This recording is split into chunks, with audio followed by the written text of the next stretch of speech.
Tinubu just redrew the map of global black diplomacy, and Nigeria is the biggest winner. St. Lucia, a small but mighty Caribbean nation of less than 200,000 people, just opened their doors to Africa's most populous nation, and Tinubu walked in, not with demands, but with gifts, trade offers, historical healing, and global vision.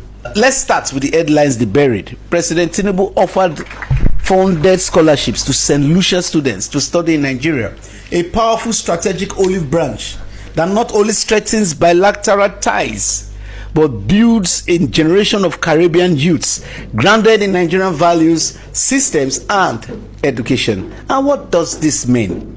It means Nigeria is exporting knowledge, culture, and loyalty, turning Caribbean sons and daughters into Nigeria-trained global citizens. Now, we are not also talking about theory. We are talking of the proposed direct flight scheduled between, which is already on cards.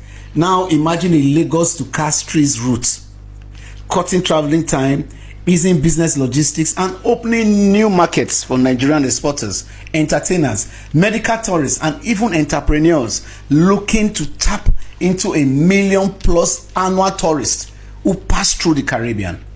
This means Nigerian goods, people, and influence can now compete directly in a Caribbean economy previously dominated by European and American players. Now let's look at the trade bridge. The Caribbean countries like St. Lucia are in dire need of freshly supplied lines, especially for agricultural produce, construction materials, digital tech, and even Nollywood-style entertainment. Now, who is better to fill this gap than Nigerians? Think made in our backload in Caribbean boutiques, Nigerian jollof at St. Lucia food festivals, Nigerian fintech companies offering mobile payment systems in small island economies. These aren't dreams. They are the strategic visions seeded during this trip. And let's not forget, the Caribbean loves Afro beats, our music, our films, our culture. This trip was a cultural colonization, but this time by consent, by pride, and by heritage. Now beyond politics, the visit reawakened ancestral ties buried in colonial history.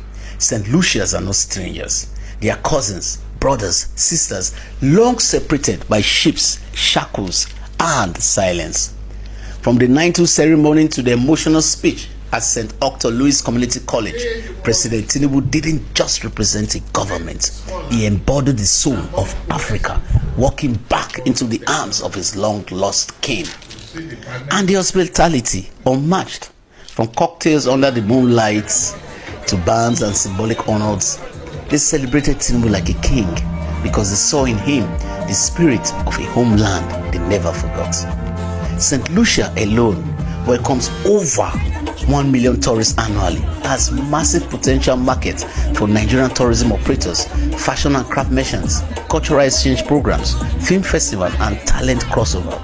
If even 5% of that tourist traffic pivots toward Nigeria through joint cultural packages, that's tens of millions in tourism revenue waiting to be unlocked. And yes, the groundwork is already laid.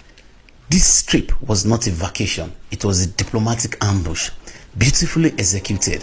While some sit on Twitter ranting about optics, real policy was being written in smiles, wine toast, and shared stage lights. The Caribbean is rising, Africa is a reawakening. And Tinubu just forged the first bridge connecting